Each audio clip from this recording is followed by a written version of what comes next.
Ben and I affirm in contention one is going green. According to the U.S. Geological Survey, America mines too few rare earth metals, producing 36 times less than current U.S. demand.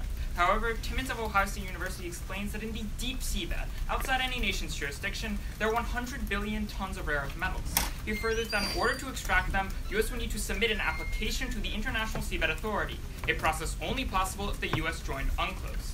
This fact is corroborated by major U.S. mining companies, which have testified to Congress that until the U.S. accedes to UNCLOS, they cannot get the requisite mining permits to start operations and secure investment. These permits are critical, since according to Goodyear of Reuters, if the U.S. mined just 1 square kilometer of the lucrative ocean floor, it would produce enough metals to satisfy an entire fifth of global demand. Increasing the production of rare earth metals is essential, as according to Jones, they are necessary components in green tech, used in the batteries of electric cars, the panels of solar energy devices, and the gearboxes of wind turbines. Yet, Jones finds that since the U.S. is forced to import these metals, it suffers from export regulations, tariffs, and volatility in foreign markets. Due to this, Edwards of the Times rates that rare earth metals cost 112% more this year, driving up the price of renewable energy by 20%. By mining independently, the U.S. will be able to lower these costs and ease the transition to renewables. According to Aldrin of Oxford, since raw materials account for 90% of the price of green tech, by flooding the U.S. market with rare earth metals, green tech companies could cut costs and account for a greater share of energy production.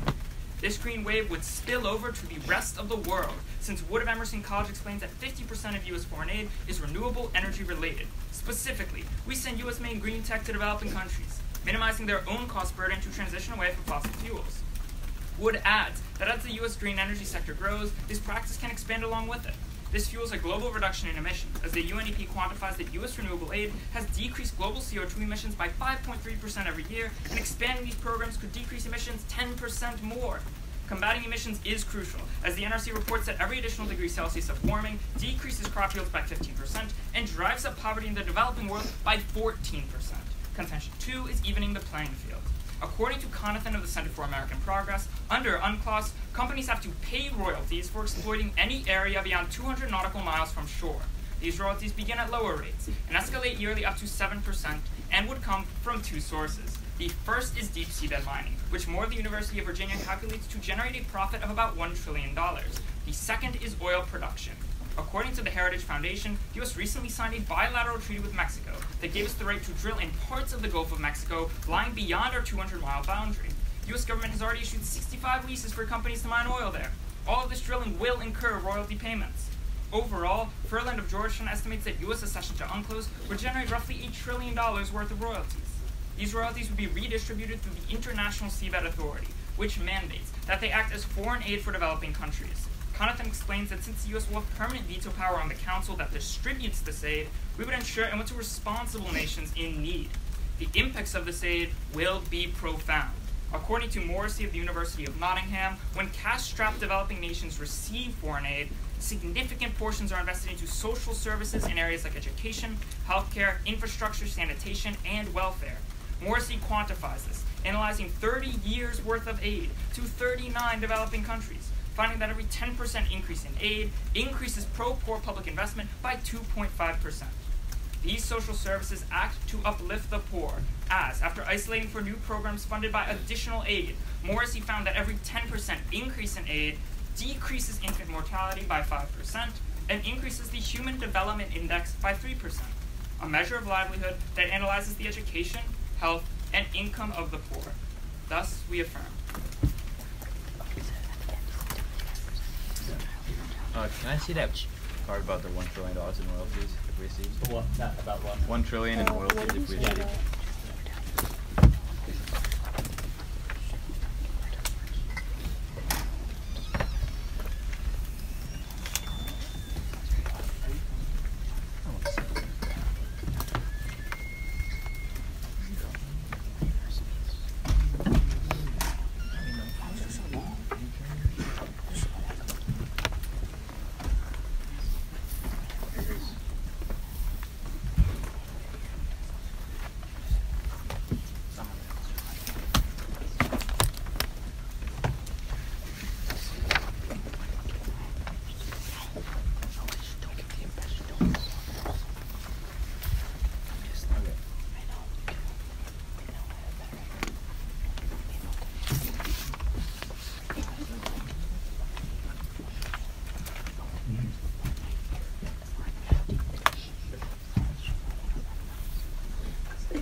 We negate, and our sole contention is destroying hard power. Ceding to the United Nations Convention on the Law of Sea or UNCLOS would subject all U.S. maritime actions to hundreds of regulations, bureaucratic oversight, and potential disputes, destroying our naval strength. And the status quo America relies on its naval strength to limit maritime conflict. Mohan of the ADB Institute in 2013 explains that Washington has political determination to maintain its supremacy in Asia, with the majority of carrier ships and submarines moving to the Pacific, a trend that is set to continue under the Trump administration. This strategy is key to preventing tensions from escalating into violence. FAM of the East Asia Forum in 2018 finds that this strong American naval presence has reassured our allies that they have American backing, driving a multilateral effort against Chinese expansion. Countries like the Philippines, France, England, Vietnam, and Niger have all joined the United States in putting pressure on China's militarization of the South China Sea. Hugh Bowe of the National Interest furthers in August that as a result of these developments, the South China Sea conflict is largely frozen over and is unlikely to resurge. Given the U.S.'s powerful forces in the region, both sides have concluded that there is no choice but to establish a common and inclusive security order with ASEAN member states and other stakeholders. Both will continue to display of power to save face, but China is unlikely to occupy new territory or threaten the use of military force to other surrounding nations. Unfortunately, a number of UNCLOS provisions would significantly weaken the U.S. Navy, devastating this approach. For example, Hodges 14 of the Ocean Law Journal writes that under the convention, states do not have the legal authority to board a vessel suspected of weapons proliferation unless the vessel gets permission or the state has credible evidence of weapons on board. Even worse, Groves explains that under Article 19 of the convention, the U.S. would sign away its ability to collect intelligence vital for American security within the 12-mile territorial water zone of any other country, while U.S. submarines would be required to travel on the surface and show their flags, bringing covert operations to an end. David Ridner of the Center for National Policy Analysis furthers that Article 88 and 301's requirement to refrain from any threat or use of force against the integrity of any state would unduly constrain U.S. defense to operations writ large, such as naval exercises and freedom of navigation operations. On top of that, Rapkin 07 of George Mason University writes that a cession would put America's naval efforts entirely under the control of foreign judges, which are likely to be unsympathetic to the United States, given that a clear majority of international tribunals' 21 judges are from states that are unfriendly to American naval action, including Russia, China, Cameroon, and Ghana. If history is any indication, these courts would follow in the footsteps of the International Court of Justice and rule against the United States to score points against perceived American influence. Once the decision is made, Groves points out that UNCLOS judgments are final and binding, enforceable under the full weight of the U.S. court system, and as such, former Vice Chief of Naval Operations Michael Muller concludes that just one adverse ruling would harm U.S. operational planning and activities, devastating our security. The impact of stopping China's advance is preserving economic stability. Glasser of the Council on Foreign Relations in 2012 explains that if the nations in the South China Sea lose confidence in the American Navy, they could compensate by embarking on costly and potentially destabilizing arms built up to protect themselves. These escalating tensions have the potential to destabilize international financial flows, spiking the prices of basic goods and pushing millions into poverty. As Leung of Bloomberg 18 argues, the shipping of commodities remains concentrated on increasingly vulnerable trade routes that, when disrupted, become choke points in the global food supply, spiking prices and cutting off millions. This would be disastrous, as Crabtree 16 of CNBC writes that $5 trillion worth of trade and 1.5 billion individuals' livelihoods depend on the economic activity within the South China Sea. With geopolitical risk at an all-time high, it is no surprise why the World Bank in 2011 reports that just a single price spike in 2010 pushed 44 million people into poverty.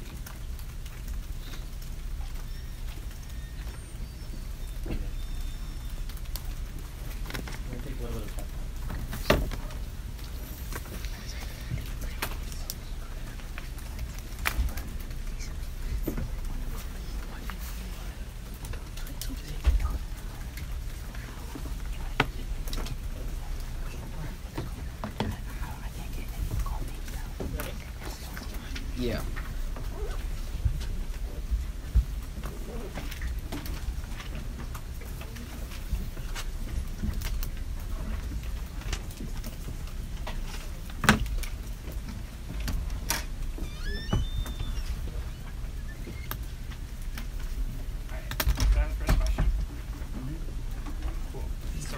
China's territorial waters and EEZ with our farms, right?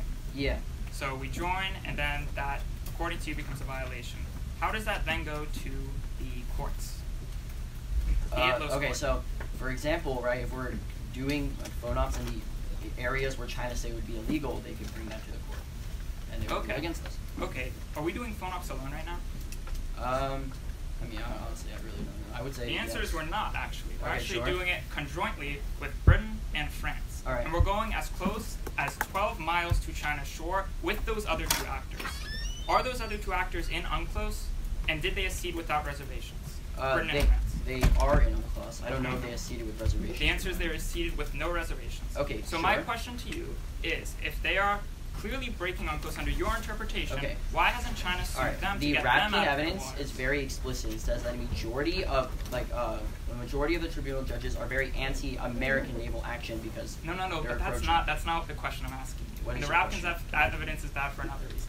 My question is, China clearly has no trust in the court because it is not suing Britain and France for Wait, that's breaking they have its no incentive to sue territorial because the sea. reason why, right? The United States is the biggest navy in there. That's why they are so concerned about them not joining UNCLOS. And Why spying didn't they on sue them. for the smaller navies? I mean, I don't know, right? Like maybe Do you have they a don't card that says that those navies are small? Yeah, Yeah? yeah, they definitely are small in comparison Definitely. to in the South China Sea, right? The U.S. is the biggest naval So presence what did in this South court China Sea. decide in Wait, can I ask you a 2016 question, against... though? Can I ask you a question? Yeah, you can asked ask a before. question. But I So wanna in get your back to first this. contention about green energy, right? You say that you say there are REMs and they would be used for green energy, right? What evidence do you read says that they're going to go to that sector? All right.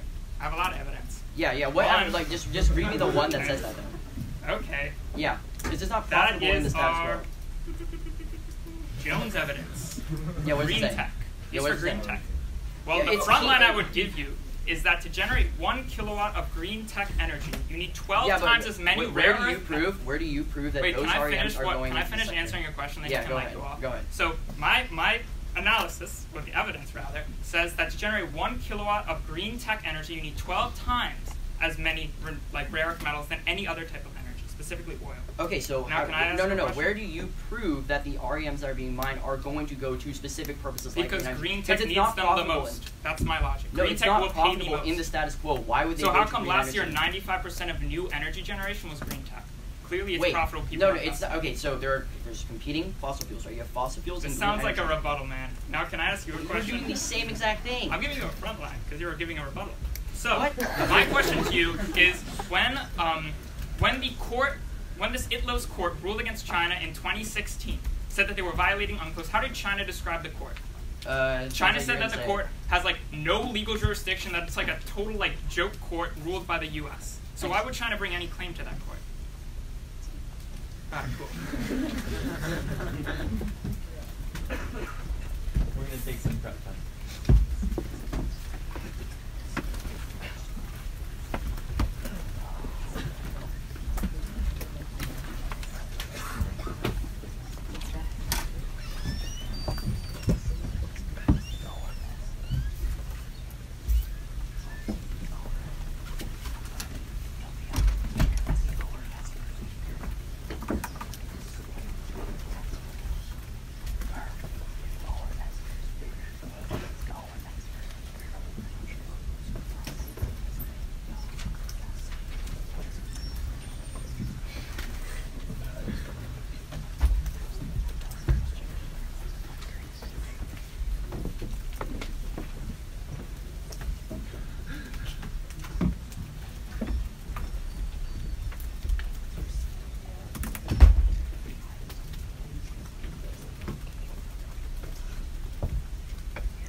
Alright, we're ready.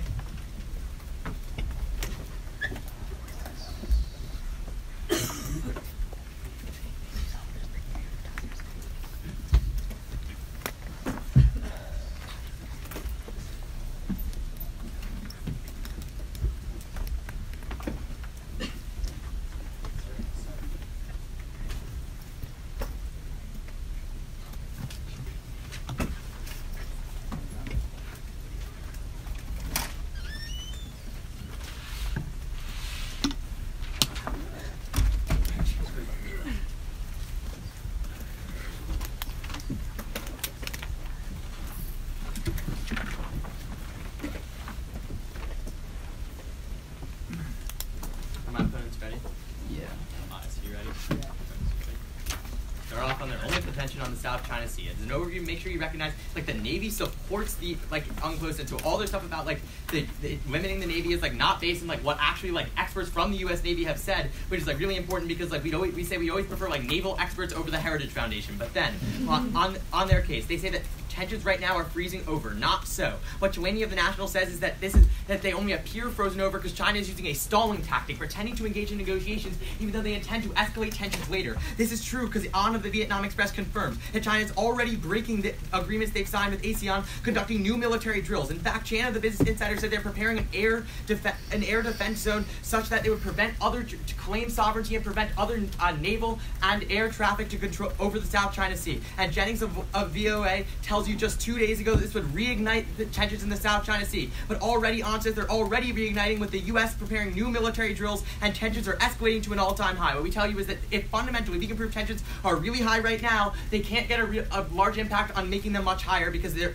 trade would already be affected by their logic. But then, look to where specifically it says it's going to affect the Navy. First, they tell you that that we can't interdict ships, but we already signed on to the 1958 Convention of the High Seas that actually has more strict standards for interpretation. That's why Moore tells you we will continue to interdict at the same rate. Then Grove tells you, then they read Grove's evidence saying we won't get like intelligence gathering. But Pedraza in the Naval War College said the U.S. interprets it to be legal to do these intelligence gathering operations, that they are not hostile, and the senior legal advisor of the Navy consents that we would continue to do them, and that is the consensus of legal experts that we could. And also the 1958 Convention on the High Seas also says the same thing about intelligence gathering operations, so you also non-unique them there. Then they tell you that we're going to be constrained with freedom of navigation operations. But the problem with that is that, again, from Osmond of the U.S. Navy, that we tell you that we already think that we can, Odom of the U.S. Navy, we already think that we can do, they view it as legal and think we can continue to do them under UNCLOS. That's really important because we're telling you is that the U.S. is never going to stop doing these freedom of navigation operations, so as long as their interpretation of UNCLOS is that it is legal. And we're going to get down to when they say how it's going to be challenged, because it won't be challenged. But then, specific to freedom of navigation operations, you can turn it, because according to Cronin of the National Interest, A, they are ineffective, and they only fuel China's propaganda that they are chasing American destroyers away, because after the freedom of navigation operation, the U.S. ships always leave. But then, Bo of the National Interest tells you they only escalate tensions. As he says, the last time ASEAN was close to reaching a real consensus with China was 2002, reached a golden age of relations, and yet it was U.S. hard power in the form of freedom of navigation operations that undermined it. At the end of the day, we tell you, even if they win their impact of freedom of navigation operations, it's a bad thing. If it is a bad thing to continue doing these operations because we will only escalate tensions in the area. But then, they tell you that the court is going to rule against the United States. We tell you that does not make a lot of sense for a couple of reasons. One is that would have to actually reach the court. They do not read any evidence in their case that says China would sue the United States for freedom of navigation operations or any of these things. And this makes a lot of sense because the lies alluded to in Crossfire, the Business Insider evidence, says very explicitly that the UK and France are doing the exact same military operations in China's territorial waters in the 12 nautical miles. It's really important because they have never sued them. And the warrant is really clear because China distrusts UNCLOS. They distrust the international system that as recently as 2016 ruled against their interpretations. That's really important because we tell you China is never going to go to a system that they say is an illegitimate system of resolving disputes, and we say the precedent is very clear that they haven't done it to anyone else who's done the exact same thing. But then we tell you that it's unlikely the U.S. would even participate in this because Panetta, the Secretary of Defense, says we can easily opt out of dispute resolution procedures that would encourage us to do so. Importantly to note, this is not a reservation. You can accede to the convention without any reservation, just like other states like that have done, and then you just choose to whether or not you want to be in these dispute settlement meetings. It is not a reservation. But then more of Yale law tells you, who helped really write UNCLOS, tells you the chance of a tribunal affecting our operations in China is equivalent to a meteorite striking the capital. Why is this? Because we have told you that no one will sue. Even if they sue, there would not be a concrete bad for the United States Navy. But then, on trade, we tell you with Cato that China and all the regional powers will never increase tensions enough to decrease trade because 40% of their exports go through that strait. Okay. Let me see a few pieces of evidence. Yeah. First is that in 2002 there was a golden age and the U.S. navies would disrupted it. Second is that China would never disrupt trade, or like any of the countries would never disrupt trade flows. The other one is that no one will ever sue the U.S. Navy. Okay. Got it. And that the UK and France are doing the same thing. You can get that like after my rebuttal. Okay. Wait, sorry. What's the first one? So the golden age in 2002 and the U.S. Navy. One by one.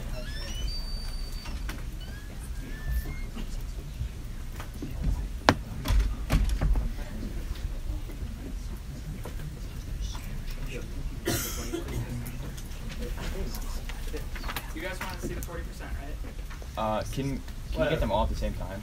Like, Can you just pull there them are up, like... different areas. Like, I can, if I stand by you, I can just show you one after another. Yeah. Okay, yeah, sure.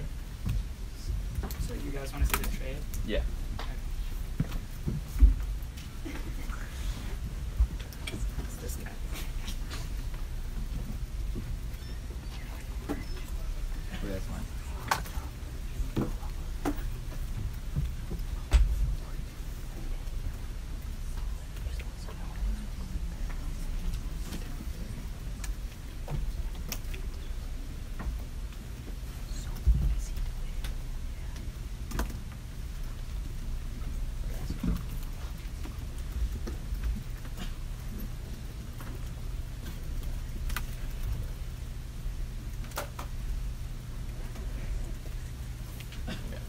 This is the card. Talks about the golden age at the top, and then it talks about the U.S. undermined it in the part I highlighted. Okay.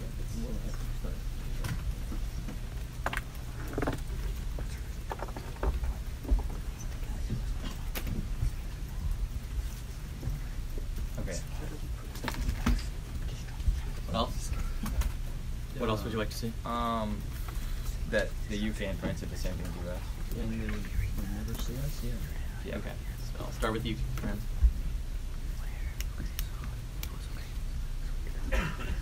Okay. And then this here.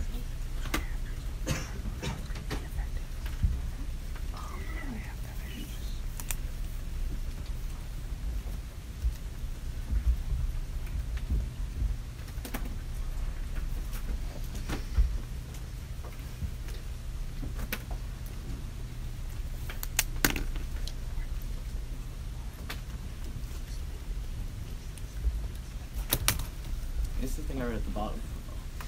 About the chance of a treaty undermining this. Oh. Hold on. Okay, here we go.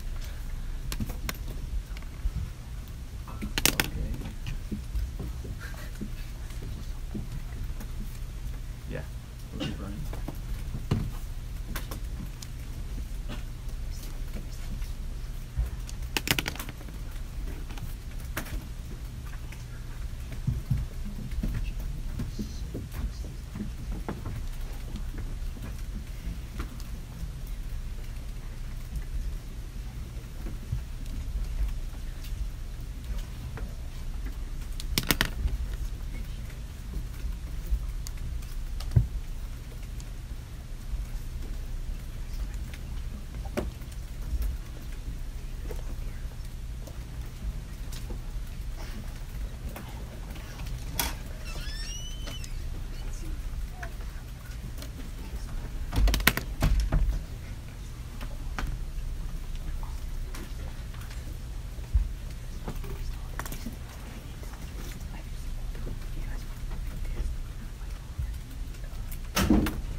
case, and then go to theirs.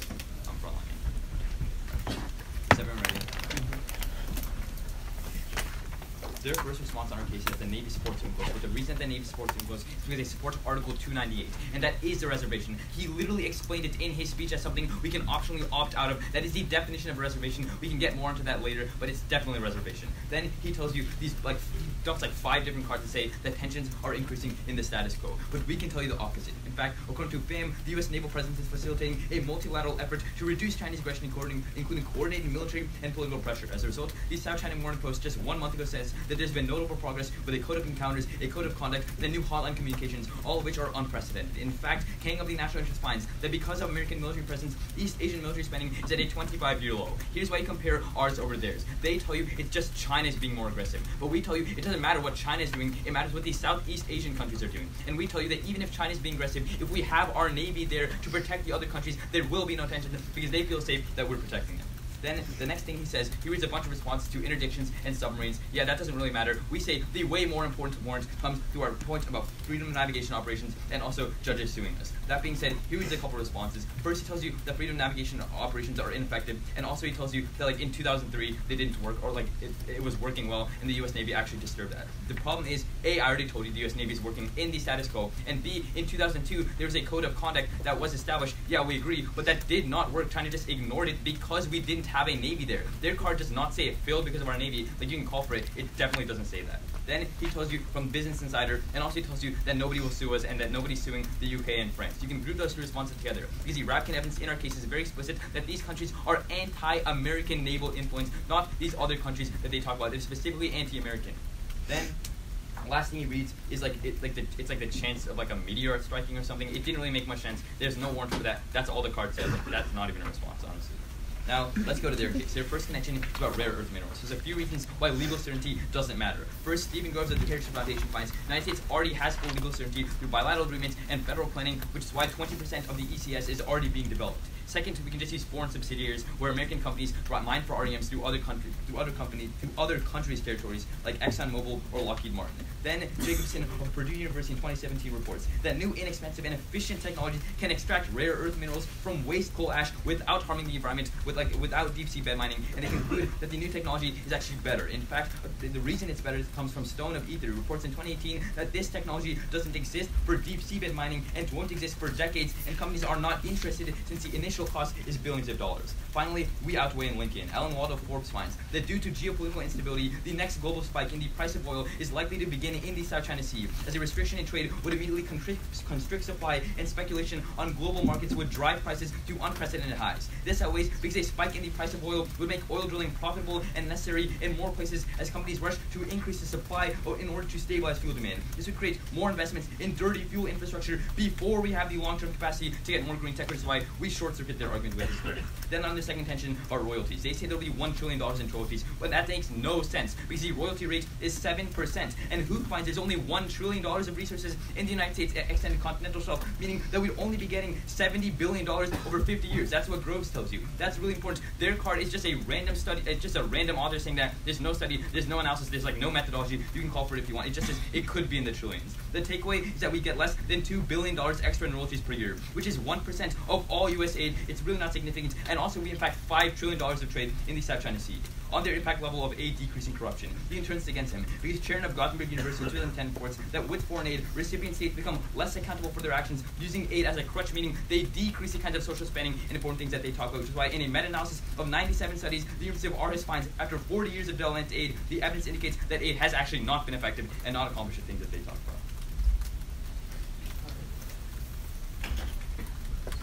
When we see the card that says there's $1 billion of resources in the spending country. Yeah.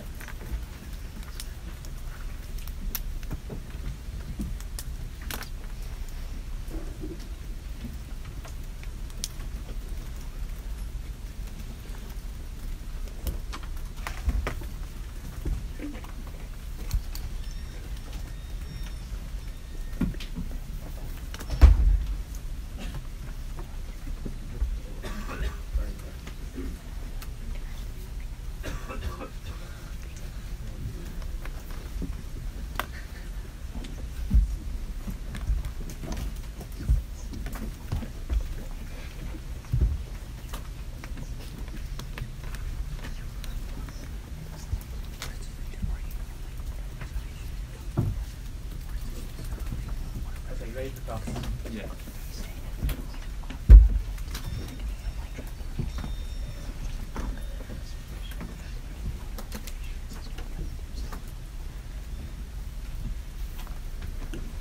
First question. Go ahead.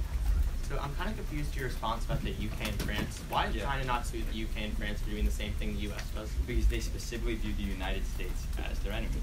Right, but like I'm saying that like the UK and France are united with America in the same coalition, doing the same operations to check China in the same way. Okay. Right? So like that's pretty anti-China, right? Okay. Like they're really doing the exact same operation. That's leading the coalition, right? Like, do you have evidence the U.S. is leading FONOPs? Like I say the family evidence which I read, which specifically talks about what Britain and France is doing, says that is reflective of our American naval presence. Can I ask you a question? Like we would say that like if they as a whole don't like collective action against them, they would like sue, right? You can't just say, oh, like Britain is The so thing pro-China that they wouldn't want to intervene with their relations with Britain. Like Britain is No. like The these thing they're doing is, the exact if same they thing. sue, the thing is that if they sue like Yeah. Britain or France based on their interpretations, because the countries on the tribunal aren't specifically anti-Britain or anti-UK, the reason we tell you is historically these countries are anti-American naval influence. Right, but it's because not, do you have been any bad evidence for that them. China would sue?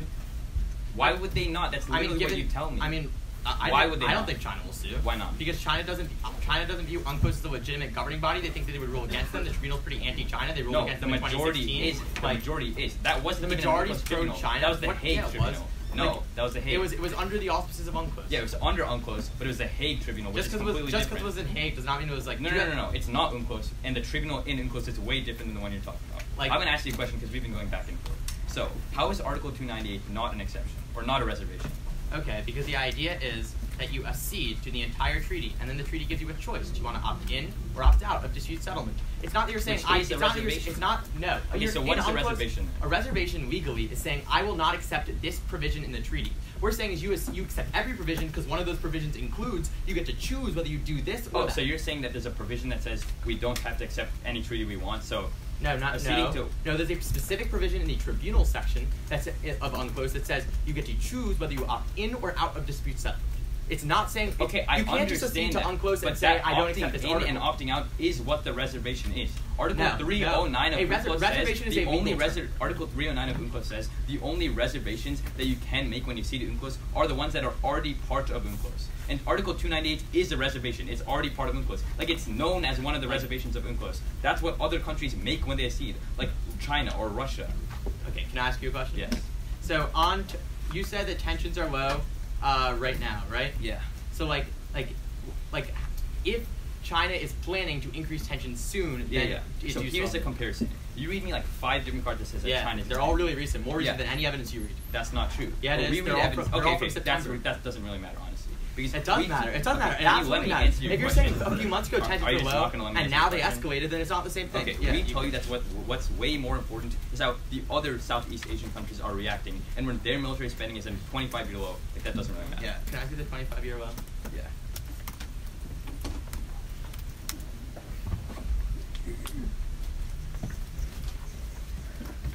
Can you just Oh, and the thing that says it's a reservation. Article 309. Yeah. Yeah.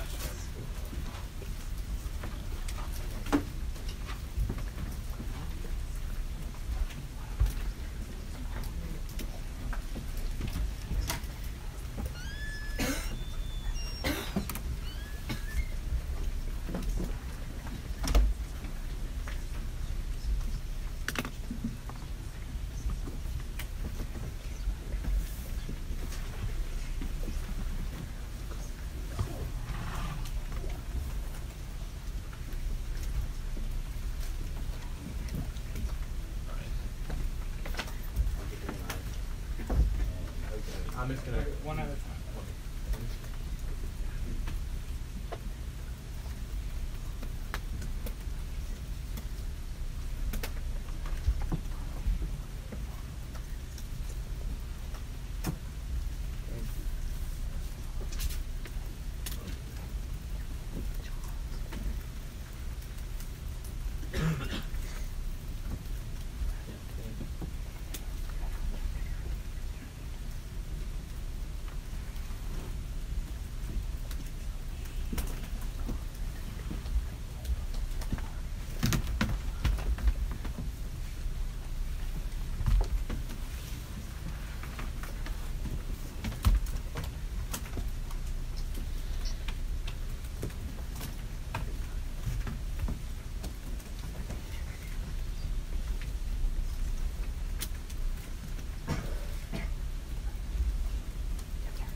So I'm just going to go down my case and then their case, starting with the second. Straight off the bat, they concede that royalties happen. They give you two responses. First, they tell you that it's not going to be $1 trillion, it's just going to be 0.1%. Their card is just looking at 4 mining sites. Our entire extended continental shelf is a lot more than 4 mining sites, but it's even worse because it's just looking at mining, not even oil. You're going to prefer our card for those reasons. $1 trillion is an enormous scope. Then they tell you that corruption is going to be really bad, and they have this 40-year study. Their studies are bad for 3 reasons. First, their study doesn't look to what the world would look like without aid, and that would be much worse. Second, they only look at the short-term impacts of aid, not the long-term impacts of aid, because education is something that takes a long time to produce impacts. And third, they only look at negligible things and nebulous things like corruption and not analyzing the livelihoods of the poor. That's why Feeney of Oxford concludes that no methodologically sound study has ever concluded that a country would be better out without that extra money, without that extra aid. You're going to be extending our link here from Morrissey, who tells you that a 10% increase in aid increases pro-poor policies by 2.5%. That's a 30-year analysis of 39 states. And it's going to be increasing the poor's livelihoods by 3%. So why would these corrupt states be doing it? Because corrupt states need to increase economic growth to appear legitimate to their people. That's why Nigeria, a very corrupt state in Africa, still has one of the largest social safety nets. And this can function as another piece of evidence because Blair Brown tells you that when people's income go up, because of this public investment over the long term, because they're investing in welfare, sanitation, and infrastructure, a 1% increase in aid actually decreases corruption 2% over the long term. Now let's go into some defense. They tell you that tensions are really low right now. That's actually completely not true. China's preparing an air defense zone where they're going to claim sovereign air rights over all of the South China Sea, and the United States is sending in warships through FONUS. That's completely the opposite of tensions. Now let's look to tribunals because this is their entire link. What we would tell you is that China is never going to sue. They didn't sue France and the UK because they do not trust the tribunal system. They lost last time. Why would they want to risk losing again? It looks terrible for them. They say they have no legal jurisdiction, and that's why Yale tells you there's no probability. But the most important card right here comes from Cato, who tells you that even if they win the tribunals, even if all of that happens, China is never going to escalate tensions to a point where trade decreases because 40% of their exports are in the South China Sea. That means at the end of the day, they have absolutely no impact, so we should be weighing off of that type of probability framework. For all these reasons, we would strongly urge an affirming ballot. Oh, we'll run prep time, so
Actually, wait, that's what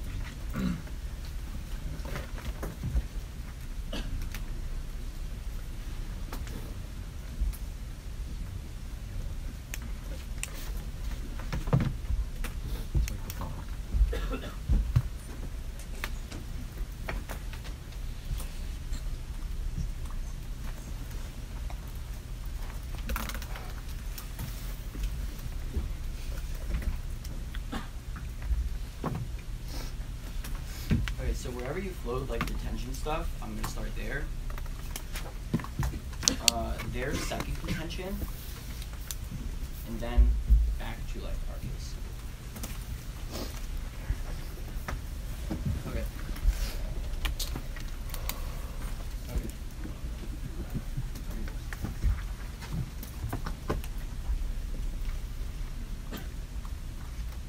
In response to tensions decreasing the status quo, they read this evidence says that they don't like China's been militarizing, but our evidence is better for two reasons. First of all, just because China is militarizing does not mean that the situation that tensions are going to increase. The glacier evidence in our case is very specific that says that without the Navy you're going to increase military spending. That causes tension, that decreases trade. But second and more importantly, we give you more holistic things. These Chow Taiwan Morning Post evidence says that we have decreased tension. There's hotline communication. They've demilitarized. And the Kang evidence, which they called for, says that military spending has reached a 25-year low. Tensions are not increasing in the status quo. This is so let's go to their second contention about royalties. So they frontline this response, like a response by the trillions of dollars on their impact by saying that it only talks about 4 mines, but that's not true. Because think about it logically, there are not $15 trillion worth of resources in our extended continental shelf. It literally doesn't even matter. But even if you do buy their impact, they only impact you $1 trillion. That does not outweigh $5 trillion of trade that goes through the South China Sea. Then on the impact level about aid being good, he reads 3 reasons why it's bad. But we literally meet every single standard. Like he didn't even call for our evidence. It's a 97 study meta-analysis looking over 40 years and compares a world with and without it. And when it says that, quote, aid comes with an indirect reduction in government spending because of an increase in corruption. That meets all 3 standards. They have no impact on this case.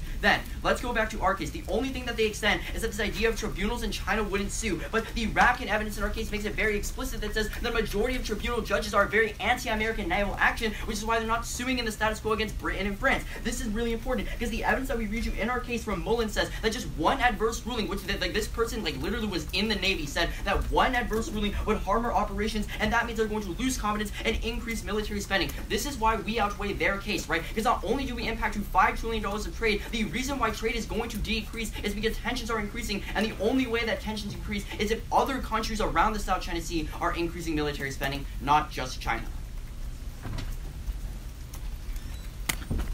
Do you guys want us to stand here? Or? I don't care. Alright, so. Whatever is easiest for you. I mean, just be talking to this wall.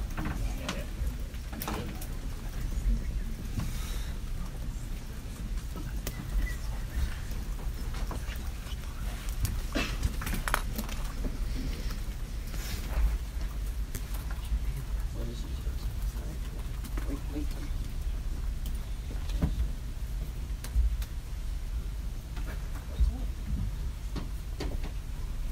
Just to clarify on tribunals, there are 2 things you need to prove here. The first is that the ruling will be against the U.S., but more importantly, that China will sue the U.S., right? Yeah. Okay, do you have any card that you can read to me now, or show me, that says that China will sue the U.S.? No, because it's super, super logical. I think the opposite is true. What did they get from suing us? What did they lose from suing us? Sorry. Like there's a Their legitimacy. They just call this court like a Well, monkey you said court. that they disregard UNCLOS anyway, so how would they lose it? Yeah, if they disregard a system, why would they then try to use a system they disregard Because they and can say use it as a illegitimate? legal mechanism to kick the United States out of the South China problem Sea. is this is the most important and linchpin link in your entire case. You don't Yeah, have I a single agree. card that says it would happen. That doesn't look Even- like there's we no- say it's there's super, no, like, super logical. plain No, logic. but I would say Alright. it's not that So logical because if they wanted to get them out of the South China Sea, they would at least try with Britain and France, right? You said the judges are anti-American. Yeah, they're they're probably if they're anti-American, they're probably anti-Britain. No, like, they're not. They're The doing reason the they're same exact anti-American- thing Wait, so in they're South all China Sea. like pro bono Chinese but the judges reason- on that court? No. The reason we, that they're we just want anti-American. America out. Okay, can I answer? Yeah. So Yeah. the reason why 11 out of the 21 of the countries are anti-American specifically is because their history was in their history. Specifically, these countries, the United States Navy encroached on their territory, and they didn't like that. That's the reason. They're specifically. Can you name one country? Yeah, I can name you all 11. And they're okay, name one of them. Okay, I can memorize them actually, but I can. Okay. Alright. So let's just talk about that later maybe. Yeah. Alright, so my argument would still be China lost the last tribunal ruling, right? Mm-hmm. In 2016. After they lost, they said this tribunal is such a sham. You think China's gonna come back That's not 2 years later, yeah, cowering that hey, we wasn't- need your help again? Oh man, That's we not really an wanna UNCLOS kick out tribunal, bro. non-ops. That's literally not an UNCLOS tribunal. that wasn't- That was the Hague. They just Like I mean, we completely never brought this different. up. It's outside of That makes crossfire. no Like, sense. if you want You to never made that response. We made every single time when we said that China wouldn't I've do made the it tribunal, we twice said in they this lost in round. the past. We've said that they've lost in the past from rebuttal and summary. Like, we keep saying that, like, one of the reasons they wouldn't do it is because they lost in the past. And, like, so if you try to go up in final So focus, if I say not in unclose, second like, yeah, it was crossfire unclose and too. third crossfire, it's like new. You didn't, Okay, you but didn't this have is anything even to do worse. with it. No, this is even worse for you, actually, if you think about it, right? Because the Hague doesn't have those 11 judges that really hate America, like you said, and China still hates it. So China definitely would have Because taken they the don't opportunity have- to sue That's France why and China Britain, hates it. right? That's why China disregarded Why didn't it. China already do it? France and Britain are like easy legal Do you targets want right us now. to keep on responding to the same question? I mean, you haven't really responded adequately, in my opinion. Okay, well, I'm sure that me doing it again. All right, will do you guys change have a your mind. question? Yeah, sure. So why does what China is doing in the status quo, like, why does that matter? Why does it matter? Because Yeah. they're establishing like an air identification defense zone over the South Chinese Sea, which is like Yeah, an so- enormous They did that, like, sovereignty 10 violation. years ago. That's not true at all. That's They did that very in the East- recent. they did that in the East That's China very Sea. recent. And, Yeah, and it did different escalate location. tension. And our argument is not that necessarily tensions are super low, are super high right now. It is that the current actions indicate they will soon be very. They're just like taking the airspace of the Okay, Philippines. Makes them angry. We're gonna run the rest of our prep. Oh, could I see the 97 studies on Native?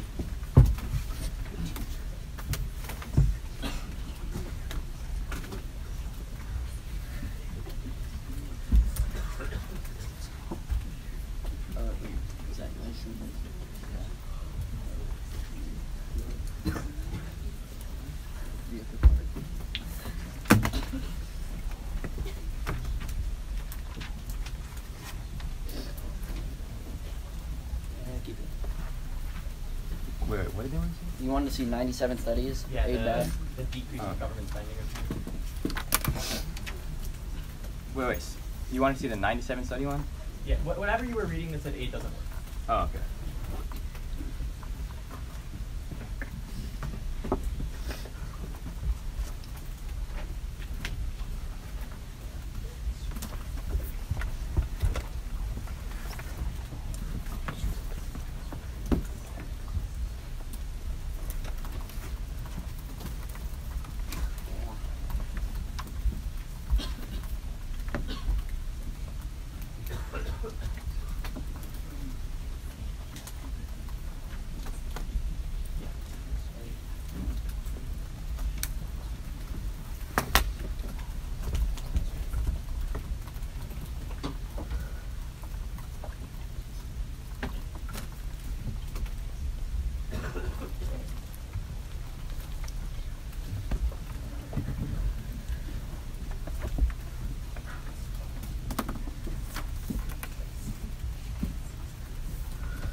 Opponents ready? Yeah. Why? Yeah. So I'm going to start on my second contention on royalties and move to their China stuff, okay? To start off on royalties, first they tell you that there is not a lot of money that will go to royalties, but remember we give the $1 trillion quantification. They say that it's not just doesn't make sense, but they only read you evidence that says 4 mining sites in the deep seabed contain $1 trillion. Our point is that we not only can we mine in the deep sea, we can also have our extended continental shelf for both minerals and oil. We specifically say there's 65 leases in the Gulf of Mexico, and the BOEM has told those companies they will pay royalties. $1 trillion is a ton of royalties because that's more than like all aid since the 1960s. Then they try to tell you aid isn't effective. There is one study of this 97 study meta-analysis that said that aid is not that effective. First of all, we tell you to prefer warrants over just like general cards, and our study is much better warranted. But second off, their study is only looking at all the studies up to 2004, whereas the Feeney of Oxford card makes an important distinction, saying that all studies since the early 2000s have concluded, no study since the early 2000s has methodologically validly concluded that the world would be better absent aid. That's important because we give you the warrant from Morrissey. Who tells you every 10% of increase in aid increases social spending by 2.5%, specifically because it legitimizes their rule to the people. Even corrupt rulers still need to legitimize their rule, and they do so by stimulating economic growth. And through that, we tell you have education, sanitation, welfare, and as such, every 10% increase in aid increases the livelihoods of the poor by 3%. They never contest the linkage to royalties, which means that we have a 100% probability these royalties happen. It's $1 trillion to the most disadvantaged people. And we tell you, so that's the biggest scope in this round. And we tell you it's very clear that if we win royalties, we are winning this round. But then, on their stuff on China, first of all, on the inherency on tensions, we tell you that more U.S. warships are coming in, and China is considering doing an air identification zone where it would bar other ships from passing. So our argument's not necessarily that tensions are super high right now, but that they will become high. But then we tell you they never sued France and the UK. So there's very low probability China will sue. They don't give one card at any point in this round where they say China will sue. That's really important because they are not winning this link. Because the last time China was sued, they lost. So we tell you that there's very little probability on here. That's why the Yale card tells you there's virtually no probability of a suit undermining Navy operations. But then they dropped their entire impact to final focus and never responded to the Cato card, which says China will never increase tensions high enough to decrease trade. That is terminal defense on their case. They got possibly when they're impacted to trade. They didn't extend their impact, and they never responded to the terminal defense on it. We'll take what? Yeah.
Starting on our case.